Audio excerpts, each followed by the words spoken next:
எல்லாருக்கும் வணக்கம்.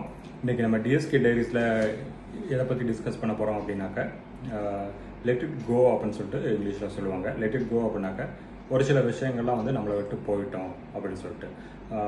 ஸோ இது வந்து எந்த கான்டெக்ஸ்டில் நமக்கு அப்ளிகபிள் ஆகும் அப்படின்னாக்க, நம்ம வந்து ஒரு சில பேர்த்தோட கொஞ்சம் வருஷத்துக்கு முன்னாடி சண்டை போட்டிருப்போம், அப்படி ரீசெண்டாக கூட சண்டை போட்டிருப்போம். நம்மளோட ஃப்ரெண்ட்ஸாக இருக்கட்டும், இல்லை நம்மளோட பேரண்ட்ஸு, இல்லை அப்படி இல்லாட்டி நம்மளோட ரிலேட்டிவ்ஸ். ஸோ யார் கூட வாச்சும் ஏதோ ஒரு ரீசன்னால நம்ம சண்டை போட்டிருப்போம். ஸோ இல்லாட்டி அவங்க வந்து நம்மகிட்ட தப்பாக நடந்திருப்பாங்க, ஏதோ ஒரு இன்சிடென்ட்ஸ் வந்து நடந்திருக்கும் ஆக்சுவலாக.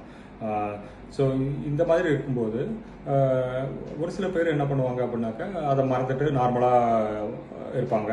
ஸோ அதுக்கப்புறமேலுக்கு அதை ரிவைண்ட் பண்ணிக்க மாட்டாங்க. ஆனால் ஒரு சில பேர் என்ன பண்ணுவாங்கனாக்கா, அதை போட்டு அவங்களோட மைண்ட்லேயே வந்துட்டு வச்சுட்டு, ஸோ ஆல்வேஸ் வந்து அவங்க ஞாபகம் வரும்போது இல்லை அவங்க கூட பேசும்போதோ அந்த பழைய ஞாபகத்தோடவே அவங்க இருப்பாங்க. அது என்ன பண்ணும் அப்படின்னாக்கா, அவங்களே தெரியாமலே அவங்களுக்குள்ள ஒரு கசப்பான அனுபவத்தை கிரியேட் பண்ணிடும்.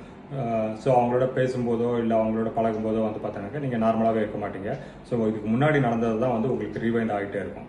ஸோ அதை எல்லாத்தையும் அவாய்ட் பண்ணோம் அப்படின்னாக்க, இந்த மாதிரியான விஷயங்கள், இந்த பிட்டர்னஸ், கிரட்ஜஸ், ஸோ இதை எல்லாத்தையும் நம்ம என்ன பண்ணோம் அப்படின்னாக்க, லெட் இட் கோ அப்படின்னு சொல்லிட்டு விட்டுடணும். ஸோ இதெல்லாம் நம்மளை விட்டு போகட்டும், பரவாயில்ல, இதெல்லாம் நம்மளை விட்டு போகட்டும் அப்படின்னு சொல்லிட்டு பெருந்தன்மையாக நம்ம விட்டுட்டோம் அப்படின்னாக்க, நீங்கள் வந்து அந்த கான்டெக்ட் வந்து உங்களுக்கு மறுபடியும் மைண்டுக்குள்ளே வரவே வராது. இதில் இன்னொரு முக்கியமான விஷயம் என்ன பண்ணாக்க, நிறையா பேர்த்துக்கு பார்த்தீங்கன்னாக்க அந்த மாதிரி ஒரு சில விஷயம் நடந்ததாகவே வந்து எதிர்த்தரப்போ வந்து ஞாபகமே வச்சிருக்க மாட்டாங்க. ஆனால் அதால் அஃபெக்ட் ஆனவங்க தான் என்ன பண்ணுவாங்க அப்படின்னாக்கா, அதை போட்டு ரொம்ப வந்து வேதனைப்பட்டுக்கிட்டே இருப்பாங்க. ஸோ அவங்களுக்கெல்லாம் வந்துட்டு கண்டிப்பாக வந்து இது வந்து என்னை விட்டு போகட்டும், லெட் இட் கோ அப்படின்னு சொல்லிட்டு ஒரு டிசைட் பண்ணிங்க அப்படின்னாக்க, உங்களுக்குள்ளவே ஒரு காம்னஸ் கிடைக்கும், உங்களுக்குள்ளவே ஒரு பீஸ்ஃபுல்னஸ் இருக்கும். ஸோ அதனால் தேவையில்லாத விஷயங்கள்லாம் லெட் இட் கோன்னு சொல்லிட்டு விட்டுருங்க. So you will definitely see the change. ஓகேங்களா? தேங்க்யூ.